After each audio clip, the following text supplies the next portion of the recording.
Hi, Alan Cox here.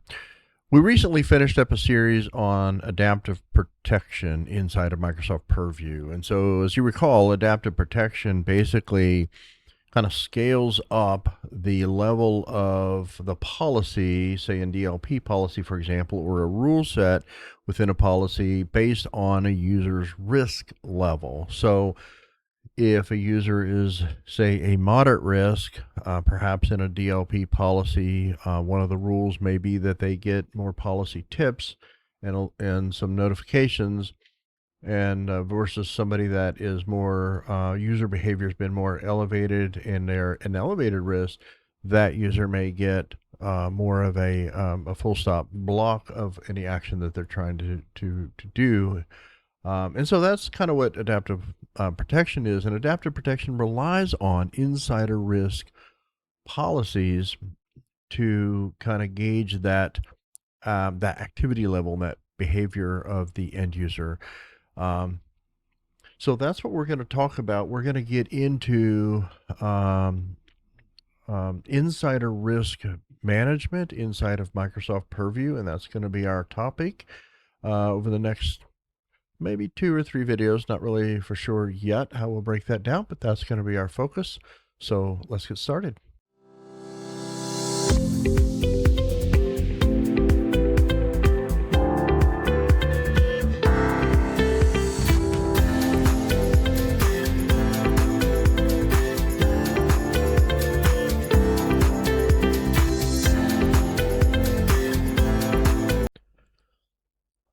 All right, let's dive right in and take a look at insider risk management here in the Purview Admin Center, purview.microsoft.com. So we can go to Solutions, go down to Insider Risk Management, or if you don't see it there, you may see it here. We can go to All Solutions and scroll on down, and we should see insider risk management under data security. Either way, insider risk management. So when we go to, if we can get there, there we go. If we go to insider risk management, we will take a look at this in more detail in later videos, in the next video or so. But what we find here is some basic information about insider risk management. This is where we can do some additional configurations, set it up, things we might want to do, some recommendations, some reporting, some audit logging. We go down here to users. We'll talk about doing policies and cases and all of that. We may recall in the last series under adaptive protection, we were in this area here quite a bit, this adaptive protection, and that's because adaptive protection really pulls a lot of its information from the insider risk policies that we kind of talked about. But really, to get things kind of teed up and set up for us, the first thing we really need to go is in the adaptive, or rather in the insider risk management settings. And to do that, we're going to go to Home here, and we're going to go click on All Solutions and go to Settings, and this will give us settings for a variety of different solutions within Microsoft Purview. But we're going to go here to Insider Risk Management. So we're going to click Insider Risk Management. We're going to go into Settings here, and this is where we really just essentially need to kind of configure some things. I'll walk through some basic things. I'm not going to cover every single thing in here, but just some of the things we really need to, have configured, have turned on, etc. So the first thing is this analytics. We want to turn this on. So we want insights to show at the tenant level and show insights at the user level. And so we want those turned on there. Data sharing, and this is really kind of important, because this allows insider risk management to essentially be used in other solutions like DLP, communication compliance, etc. And this is essentially how it's used. So we want to share user risk details with those other solutions. So basically, what insider risk is pulling in from a risk level, we want to make sure that other solutions within Purview are aware of those risks. And that's what this is setting. If you have some SIM services or something along those lines, we can export the alert details to those as well. I don't in my environment, so I'm just going to leave that off, but I might take a look at that.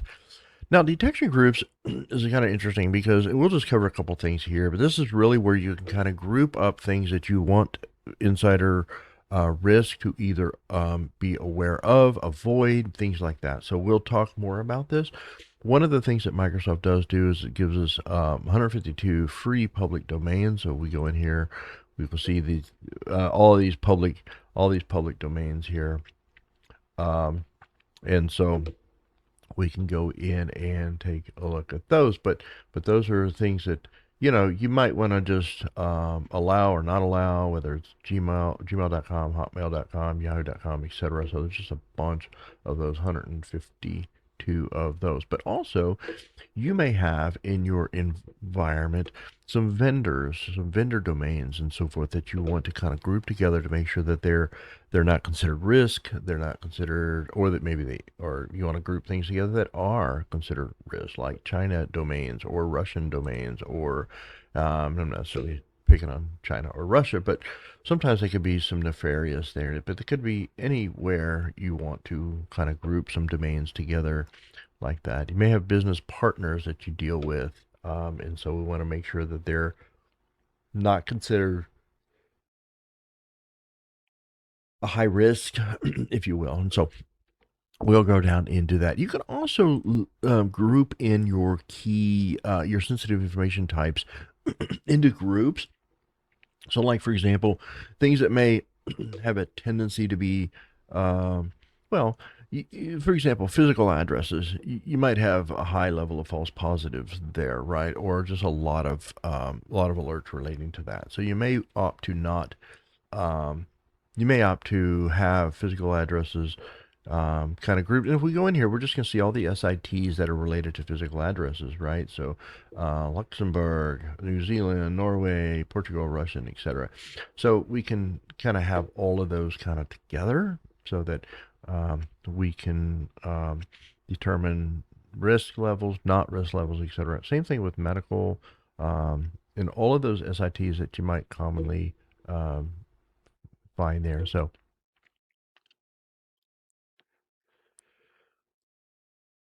all right, going on to global exclusions. So this kind of speaks to what we were talking about. So if we have like, um, this is a global exclusion. So these are things that we definitely want to exclude. All add domains to exclude. So I can go in here and add a domain to exclude. But those detection groups also show up here. So those domain groups that we refer to. So if I click domain groups and I were to add a domain group, we're going to see those groups here. Those detection groups. So here I can say I want to exclude all of our vendors and business partners, right? And so basically, domains you exclude map to indicators involving sharing content with someone. Activity related to these domains will be ignored by policies and won't generate alerts. And of course, we can pop out here and take a look at that. So these are exclusions, right? So basically, don't report risky behavior or on any of the indicators like sharing data, etc. Sensitive information types, same thing. We can add sensitive information types, but we can also add SIT groups, which we have from here. So if we're getting a bunch of false positives or whatever, we can say, you know what, physical addresses, exclude that from risky behavior because there's just, you get that a lot. And there's a lot of variables that may determine whether or not that is or is not risky in of itself. So in any case, you can opt to do that and exclude. Same thing with file paths, types, keywords, SharePoint sites, etc. Inline alert customization. This is where we want to enable inline alert customization for all reviewers. So this allows the following assigned roles to make policy edits using inline alert customization. So these two roles, I just turn that on here. Then we get into intelligent detections. So intelligent detection are basically, we go here and we look at, intelligent detections, file activity detection, help ensure your policy detect file related activity that's most relevant to your organization. The minimum number of daily events to boost um, score for unusual activity. So it's basically you're given an account for what it considers to be unusual, right? So, for example, let's say you enter 25, and if the user averages 10 file downloads in the past 30 days, but a policy detects they downloaded 20 files on that day, then that's not necessarily going to be um, unusual. Uh, it might be unusual for the user, but it's not unusual because we've set what we consider the unusual amount, if that makes sense. So alert volume. So user activity detected by your policies are assigned to specific risk scores, which in turn, you have a low, medium, and high volume. By default, will generate a certain amount of low, medium, and high severity alerts, but you can increase or decrease the volume to suit your needs. So how high we want the alert volume to go, and then inside a risk policy templates that detect security violations that use security alerts from Defender. So we can Microsoft Defender for endpoint alert statuses, and then domains, unallowed domains. Domains you add here map to indicators involving sharing with someone, such as sending email with a Gmail address, etc., and to the indicator that detects when users download content to a device from one of these unallowed domains. Okay, so these can be basically these are unallowed domains. That's going to flag risk. Microsoft Teams, you can actually integrate and dedicate a Teams channel for these.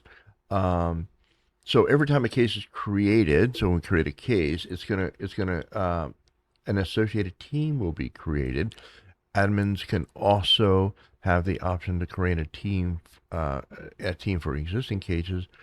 And so basically, when we have this checked here, we go and we create spin up a case. It's going to create a team, and then and by default, all teams will automatically include members who are assigned the Insider Risk Management Program, Insider Risk Management Analyst, and Investigators role group. So those users will automatically be added. Notifications, just how do we want these notifications to come? And it can be rather chatty, so we want to guard that just a little bit. Um, then again, to policy indicators, and policy indicators is really kind of where it is. So what do we want the insider risk to zero in on? So, for example, if we do office indicators, right? Sharing SharePoint files with people outside the organization. All right, plus one variant here. Sharing SharePoint files with people outside the organization. Um, okay, business partners, right? So we can edit this here. Um, Syncing content from OneDrive. So these are just things that we can hit on, and we're allowing it to hit on these. Risk score boosters. So when activity is above a user's usual activity for that day, um, we can alert that. So these are basically what are things that we can hit on. Now there are some things we're not going to get into it a whole lot. But there are some things that are pay as you go, sort of licensing model here, right? So generative AI apps, enterprise AI apps, right? Set up billing, and all of that. So there are some of those that are pay as you go models. Policy timeframes, activation window, past activity detection. These are default. So basically, it's saying I'm gonna um, determines how long policies will actively detect activity for a user when and is triggered when a user performs a first activity. So activation is 1 to 30 days, but past activity is going to go back and look at up to 90 days of past activity to determine if something would fall into a risky category based on that. We can get into Power Automate flows. We're not going to get into that a whole lot. Priority physical assets. You can kind of take a look at some of that as well as priority user groups. This will actually load here for me. We've got some priority user groups. We can say these are priority users. So priority user groups define users in organizations whose activity requires closer inspection based on factors like their position, like a CEO or C-suite, right? So we can group those as well. And finally, how do we want these reports to show up? Do we want them kind of a bit anonymous by masking who they actually are, or do we want them to show up in their actual display name? So those are some of the things we can do as far as setting up risk, insider risk management. There's a lot in here. I encourage you to take the time in your environment and get familiar with those. Pull up some of those Microsoft Learn documentations, and so that we can understand better. So anyway, I hope this has been helpful for you, and thanks for watching.